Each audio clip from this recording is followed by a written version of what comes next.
ओम शांति 28/1/2025 प्रातः मुरली बाप दादा मधुबन। मीठा बाबा कहते मीठे बच्चे जदि सम्मानर सहित पास हेबाकू चाहुछ श्रीमत को पालन कर। कुसंग और मायार तोफान ठारू निजको दूरेई रख। जदि सम्मानर सहित पास हेबाकू चाहुछ श्रीमत को पालन कर। कुसंग और मायार तोफान ठारू निजको दूरेई रख। आज बाबांकर प्रथम प्रश्न अछि, बाबा संतान मानकर केउ सेवा करुछंती जहाँकि संतान मानकु मध्य करिबाकू हेबो। बाबा संतान मानकर केउ सेवा करुछंती जहाँकि संतान मानकु मध्य करिबाकू हेबो। उत्तरे बाबा कहउछंती बाबा पिला मानकु गेला संतान बोली कही हीरातुल्य करिवार सेवा करुछंती।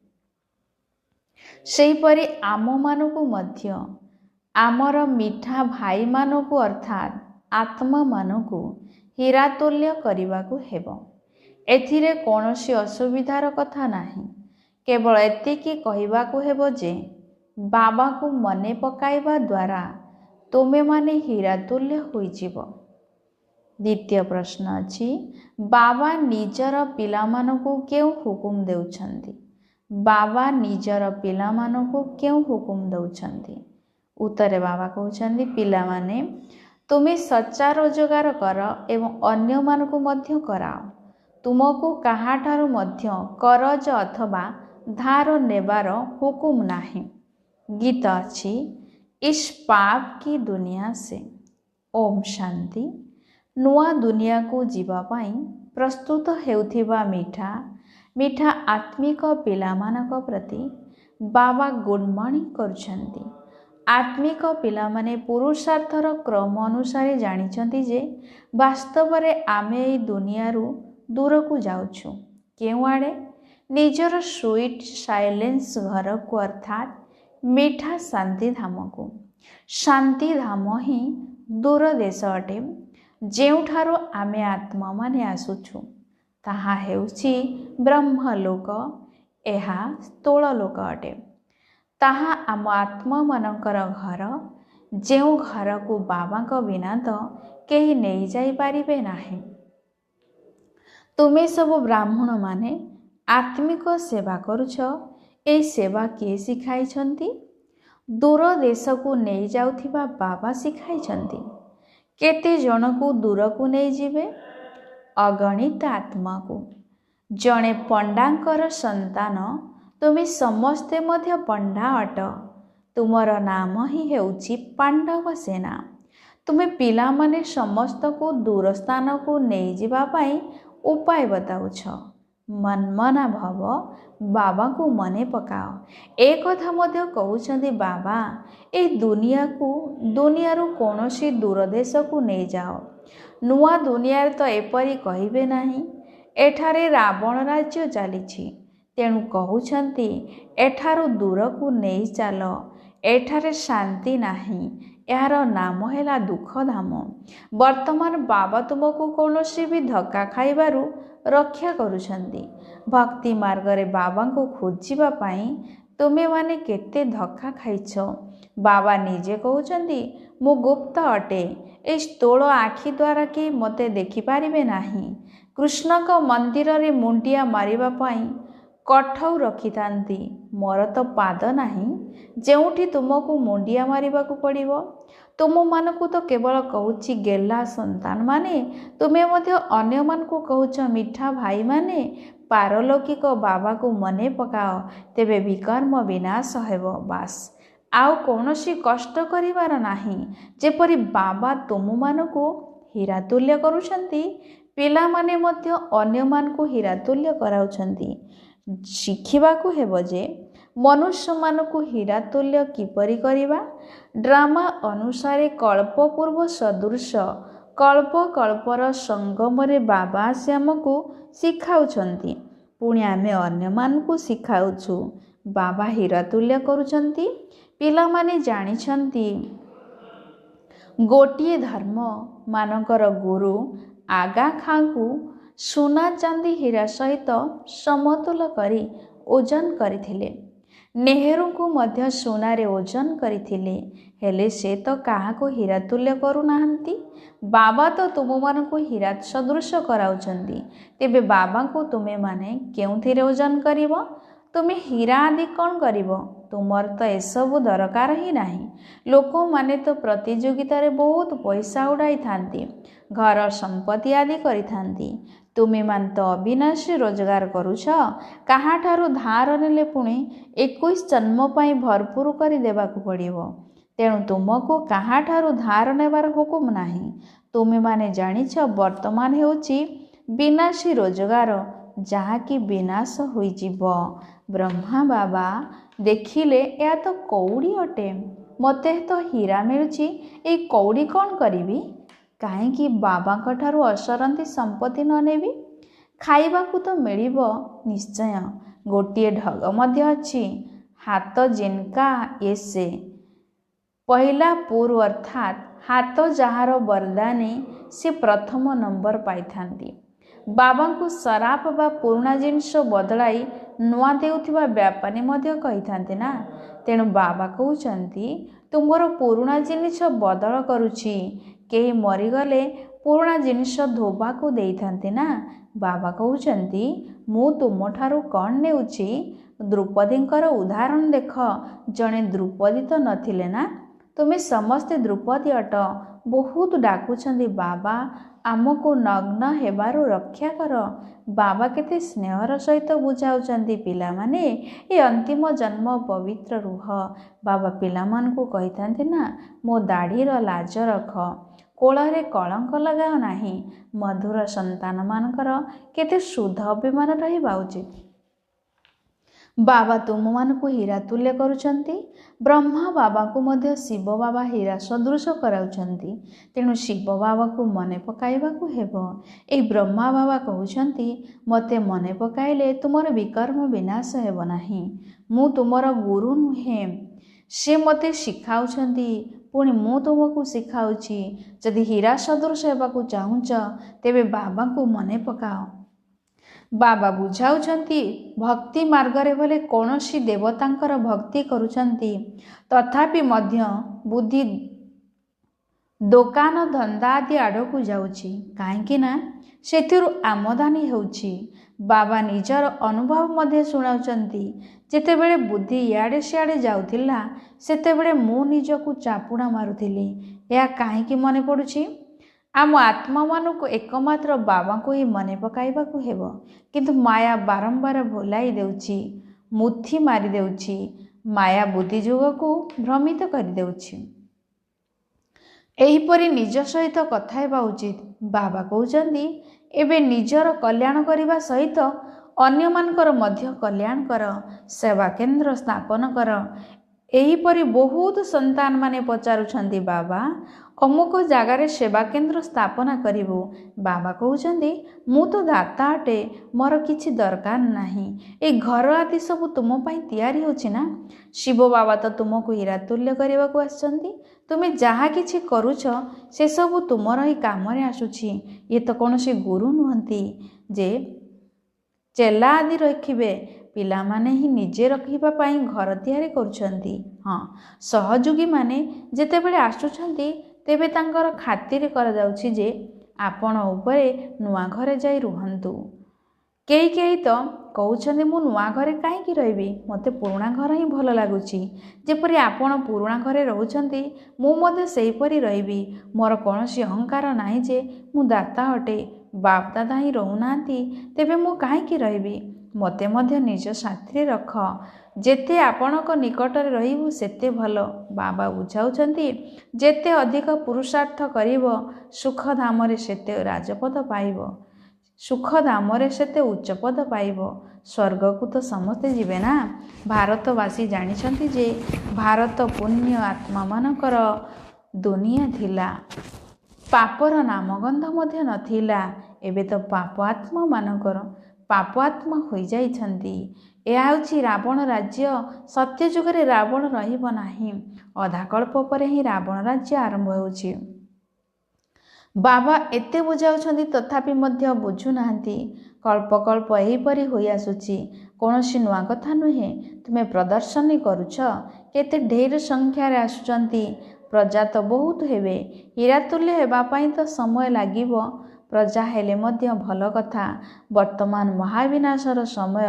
ସମସ୍ତଙ୍କର ହିସାବ କିତାବ ଚୁକ୍ତ ହେଉଛି। ଯେଉଁମାନେ ସମ୍ମାନର ସହିତ ଉତ୍ତୀର୍ଣ୍ଣ ହେବେ ସେହିମାନଙ୍କର ଅଷ୍ଟରତ୍ନର ମାଳା ତିଆରି ହେବ। 8 ଜଣ ଆତ୍ମା ହିଁ ନମ୍ବର 1ରେ ଯିବେ, ଯାହାଙ୍କୁ ବିଲକୁଲ ଦଣ୍ଡ ମିଳିବ ନାହିଁ। କର୍ମାତୀତ ଅବସ୍ଥାକୁ ପ୍ରାପ୍ତ କରିବେ। ପୁଣି 108 ଅଛନ୍ତି, କ୍ରମ ଅନୁସାରେ ଆସିଯିବ ନା। ଏହା ପୂର୍ବ ପ୍ରସ୍ତୁତ ଅନାଦି ଡ୍ରାମା ଅଟେ, ଯାହାକୁ ସାକ୍ଷୀ ହୋଇ ଦେଖୁଛନ୍ତି। କିଏ ଭଲ ପୁରୁଷାର୍ଥ କରୁଛନ୍ତି, କେତେକ ସନ୍ତାନ ପଛରେ ଆସି ମଧ୍ୟ ଭଲ ଭାବେ ଶ୍ରୀମତ ପାଳନ କରୁଛନ୍ତି। ଏହିପରି ନିରନ୍ତର ଶ୍ରୀମତରେ ଚାଲିଲେ ସମ୍ମାନର ସହିତ ଉତ୍ତୀର୍ଣ୍ଣ ହୋଇ ଅଷ୍ଟରତ୍ନର ମାଳାରେ ଆସିପାରିବେ। ହଁ, ଚାଲୁ ଚାଲୁ କେବେ ଗ୍ରହଚାରୀ ମଧ୍ୟ ଆସିଯାଉଛି। ଏହି ବଢ଼ି ଚଢ଼ିବା ଖସିବା ସମସ୍ତ ପୁରୁଷାର୍ଥୀଙ୍କର ହେଉଛି। ଏହା ରୋଜଗାର ଅଟେ। କେବେ ବହୁତ ଖୁସିରେ ରହିବ, କେବେ କମ୍। ମାୟାର ତୋଫାନ ଅଥବା କୁସଙ୍ଗ ପଛକୁ ହଟାଇ ଦେଇଥାଏ। ଖୁସି ହଜି ଯାଇଥାଏ। ଗାୟନ ମଧ୍ୟ ଅଛି। ସଙ୍ଗ ଉଦ୍ଧାର କରେ, କୁସଙ୍ଗ ବୁଡ଼ାଇ ଦିଏ। ଏବେ ରାବଣର ସଙ୍ଗ ବୁଡ଼ାଇ ଦେଉଛି, ରାମଙ୍କ ସଙ୍ଗ ଉଦ୍ଧାର କରୁଛି। ରାବଣର ମତ ଦ୍ୱାରା ଏପରି ହୋଇଛନ୍ତି। ଦେବତାମାନେ ମଧ୍ୟ ବାମମାର୍ଗୀ ହୋଇଯାଉଛନ୍ତି। ସେଥିପାଇଁ ତାଙ୍କର କିପରି ବିକାରୀ ଚିତ୍ର ଦର୍ଶାଇଛନ୍ତି। ଏହା ବାମମାର୍ଗକୁ ଯିବାର ଚିହ୍ନ ଅଟେ। ଭାରତ ହିଁ ରାମ ରାଜ୍ୟ ଥିଲା। ଭାରତରେ ହିଁ ଏବେ ରାବଣ ରାଜ୍ୟ ଚାଲିଛି। ରାବଣ ରାଜ୍ୟରେ 100% ଦୁଃଖୀ ହୋଇଯାଇଛନ୍ତି। ଏହା ଖେଳ ଅଟେ। ଏ ଜ୍ଞାନ କାହାକୁ ମଧ୍ୟ ବୁଝାଇବା କେତେ ସହଜ ଅଟେ। ଜଣେ ନର୍ସ ବାବାଙ୍କୁ ସମ୍ମୁଖରେ ବସିଛନ୍ତି। ବାବା ଏଇ କନ୍ୟାକୁ କହୁଛନ୍ତି, ତୁମେ ନର୍ସ ଅଟ, ନର୍ସର ସେବା ମଧ୍ୟ କର। ତା ସହିତ ତୁମେ ଏହି ସେବା ମଧ୍ୟ କରିପାରିବ। ରୋଗୀକୁ ମଧ୍ୟ ଏହି ଜ୍ଞାନ ଶୁଣାଅ ଯେ ବାବାକୁ ମନେ ପକାଅ, ତେବେ ବିକର୍ମ ବିନାଶ ହେବ। ପୁଣି 21 ଜନ୍ମ ପାଇଁ ତୁମେ ରୋଗୀ ହେବ ନାହିଁ। ଯୋଗ ଦ୍ୱାରା ହିଁ ନିରୋଗୀ ସ୍ୱାସ୍ଥ୍ୟ ଏବଂ 84 ଜନ୍ମର ଚକ୍ରକୁ ଜାଣିବା ଦ୍ୱାରା ସମ୍ପତ୍ତି ମିଳୁଛି। ତୁମେ ଅନେକଙ୍କର ସେବା କରିପାରିବ, ବହୁତଙ୍କର କଲ୍ୟାଣ କରିପାରିବ। ପଇସା ମଧ୍ୟ ଯାହା ମିଳିବ ଏହି ରୁହାନୀ ସେବାରେ ଲଗାଇବ। ବାସ୍ତବରେ ତୁମେ ସମସ୍ତେ ନର୍ସ ଅଟ ନା। ଛି ଛି, ବିକାରୀ ମନୁଷ୍ୟକୁ ଦେବତା କରାଇବା, ଏହା ନର୍ସ ସଦୃଶ ସେବା ହେଲା ନା। ବାବା ମଧ୍ୟ କହୁଛନ୍ତି, ମୋତେ ପତିତ ମନୁଷ୍ୟମାନେ ଡାକୁଛନ୍ତି ଯେ ଆସି ପବିତ୍ର କରାଅ। ତୁମେ ମଧ୍ୟ ରୋଗୀମାନଙ୍କର ଏହି ସେବା କର। ତୁମ ପ୍ରତି କୃତଜ୍ଞ ହୋଇ ରହିବେ। ତୁମ ଦ୍ୱାରା ସାକ୍ଷାତକାର ମଧ୍ୟ ହୋଇପାରିବ। ଯଦି ଯୋଗଯୁକ୍ତ ରହିବ, ତେବେ ବଡ଼ ବଡ଼ ଡାକ୍ତର ଆଦି ସବୁ ଆସି ତୁମ ପାଦ ତଳେ ପଡ଼ିବେ। ତୁମେ ଏହା ପ୍ରତ୍ୟକ୍ଷ ରୂପେ କରି ଦେଖ। ଏଠାକୁ ବାଦଲ ରିଫ୍ରେଶ ହେବା ପାଇଁ ଆସିଛନ୍ତି, ପୁଣି ଯାଇ ବର୍ଷା କରି ଅନ୍ୟମାନଙ୍କୁ ରିଫ୍ରେଶ କରିବେ। କେତେକ ସନ୍ତାନ ଏକଥା ମଧ୍ୟ ଜାଣିନାହାନ୍ତି ଯେ ବର୍ଷା କେମିତି ହେଉଛି। ଭାବୁଛନ୍ତି ଇନ୍ଦ୍ର ବର୍ଷା କରୁଛନ୍ତି। ଇନ୍ଦ୍ରଧନୁ କହିଥାନ୍ତି ନା। ଶାସ୍ତ୍ରରେ ତ କେତେ କଥା ଲେଖିଦେଇଛନ୍ତି। ବାବା କହୁଛନ୍ତି ଏହା ପୁଣି ବି ହେବ। ଯେହେତୁ ଡ୍ରାମାରେ ନିର୍ଦ୍ଧାର୍ଯ୍ୟ ରହିଛି, ଆମେ କାହାର ନିନ୍ଦା କରୁନାହୁଁ। ଏହା ତ ପୂର୍ବ ପ୍ରସ୍ତୁତ ଅନାଦି ଡ୍ରାମା ଅଟେ। ବୁଝାଯାଇଛି ଯେ ଏହା ଭକ୍ତି ମାର୍ଗରେ ଅଟେ। କହୁଛନ୍ତି ମଧ୍ୟ ଜ୍ଞାନ, ଭକ୍ତି ଓ ବୈରାଗ୍ୟ। ତୁମର ଏହି ପୁରୁଣା ଦୁନିଆ ପ୍ରତି ବୈରାଗ୍ୟ ଆସୁଛି। ନିଜେ ମଲେ ନିଜ ପାଇଁ ଦୁନିଆ ମରିଗଲା। ଆତ୍ମା ଶରୀରରୁ ଅଲଗା ହୋଇଗଲେ ତା ପାଇଁ ଦୁନିଆ ସମାପ୍ତ ହୋଇଗଲା। ବାବା ପିଲାମାନଙ୍କୁ ବୁଝାଉଛନ୍ତି, ମଧୁର ସନ୍ତାନମାନେ ପାଠପଢ଼ାରେ ଅବହେଳା କରନାହିଁ। ସବୁକିଛି ପାଠପଢ଼ା ଉପରେ ନିର୍ଭର କରୁଛି। କେହି ବାରିଷ୍ଟର ଲକ୍ଷେ ଟଙ୍କା ରୋଜଗାର କରୁଛନ୍ତି ତ ଆଉ କେହି ବାରିଷ୍ଟରଙ୍କ ପାଖରେ ପିନ୍ଧିବା ପାଇଁ କୋଟ୍ ମଧ୍ୟ ନଥାଏ। ତେବେ ସବୁକିଛି ପାଠପଢ଼ା ଉପରେ ଆଧାରିତ। ଏହି ପାଠପଢ଼ା ତ ବହୁତ ସହଜ ଅଟେ। ସ୍ୱଦର୍ଶନ ଚକ୍ରଧାରୀ ହେବାକୁ ପଡ଼ିବ, ଅର୍ଥାତ୍ ନିଜର 84 ଜନ୍ମର ଆଦି ମଧ୍ୟ ଅନ୍ତକୁ ଜାଣିବାକୁ ହେବ। ବର୍ତ୍ତମାନ ଏ ସମ୍ପୂର୍ଣ୍ଣ ବୃକ୍ଷର ଜୀର୍ଣ୍ଣଶୀର୍ଣ୍ଣ ଅବସ୍ଥା ହୋଇଯାଇଛି। ବୃକ୍ଷର ମୂଳ ହିଁ ନାହିଁ, ବାକି ସମଗ୍ର ବୃକ୍ଷ ଛିଡ଼ା ହୋଇଛି। ଏହିପରି ଆଦି ସନାତନ ଦେବୀ ଦେବତା ଧର୍ମ, ଯାହାକି ମୂଳଦୁଆ ଥିଲା, ବର୍ତ୍ତମାନ ତାହା ନାହିଁ। ଧର୍ମଭ୍ରଷ୍ଟ କର୍ମଭ୍ରଷ୍ଟ ହୋଇଯାଇଛନ୍ତି। ମନୁଷ୍ୟ ତ କାହାକୁ ସଦ୍ଗତି ଦେଇପାରିବେ ନାହିଁ। ବାବା ବସି ଏହିସବୁ କଥା ବୁଝାଉଛନ୍ତି। ତୁମେ ସଦାକାଳ ପାଇଁ ସୁଖୀ ହୋଇଯାଉଛ। ସେଠାରେ କେବେ ଅକାଳ ମୃତ୍ୟୁ ହେବ ନାହିଁ। ଅମୁକ ମରିଗଲା ଏହି ଶବ୍ଦ ମଧ୍ୟ ସେଠାରେ ରହିବ ନାହିଁ। ତେଣୁ ବାବା ରାୟ ଦେଉଛନ୍ତି, ଅନେକକୁ ରାସ୍ତା ବତାଇଲେ ସେ ତୁମ ପ୍ରତି କୃତଜ୍ଞ ରହିବେ।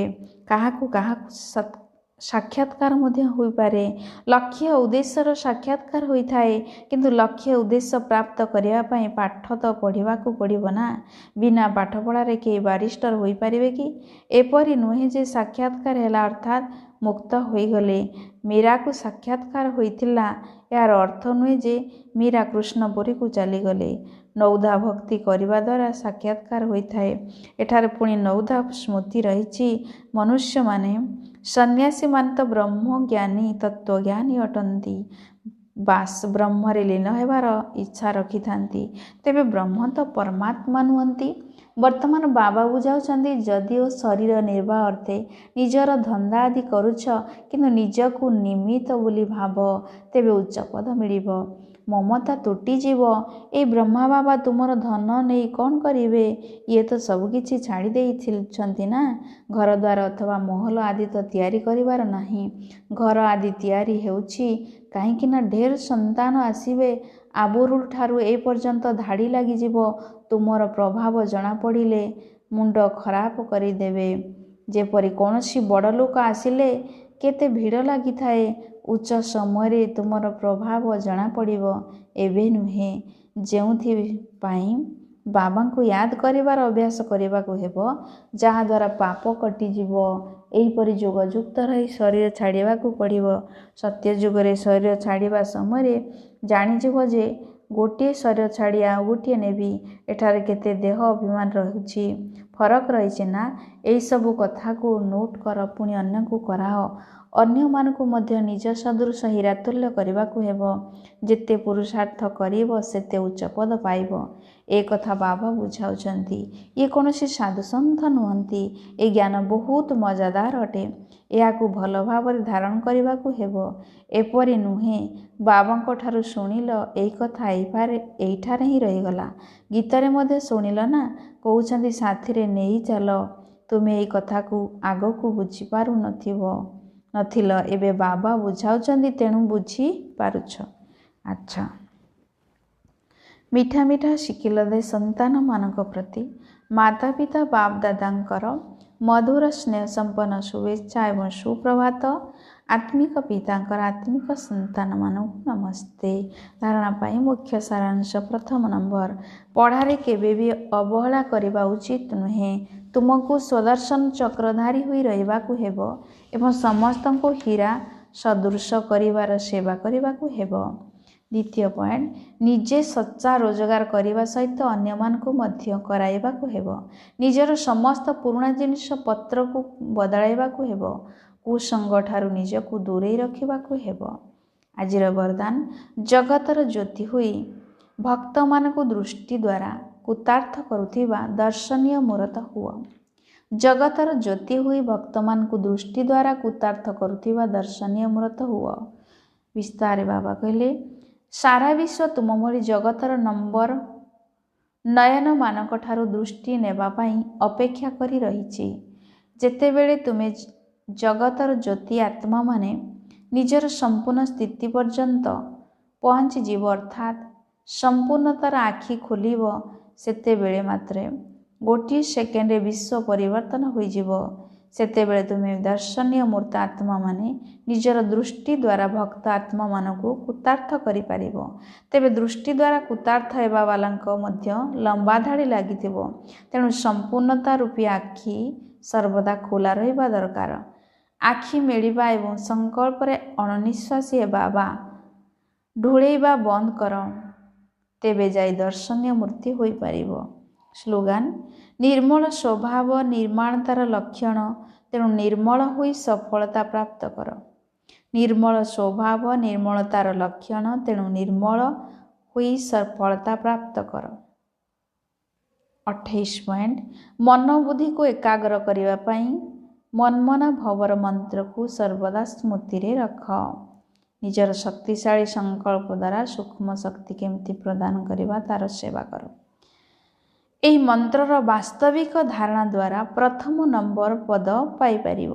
ତେବେ ମନର ଏକାଗ୍ରତାର ଅର୍ଥ ହେଲା ଜଣକ ସ୍ମୃତିରେ ରହିବା ବା ମନ ବୁଦ୍ଧିକୁ ଏକାଗ୍ର କରିବା।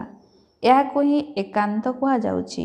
ଯେତେବେଳେ ସବୁ ପ୍ରକାର ଆକର୍ଷଣର ଭାଇବ୍ରେସନ୍ ଠାରୁ ଅନ୍ତର୍ମୁଖୀ ହୋଇଯିବ, ସେତେବେଳେ ଯାଇ ନିଜର ଶକ୍ତିଶାଳୀ ସଂକଳ୍ପ ଦ୍ୱାରା ସାରା ବିଶ୍ୱକୁ ସକାଶ ଦେବାର ସେବା କରିପାରିବ। ଓମ୍ ଶାନ୍ତି।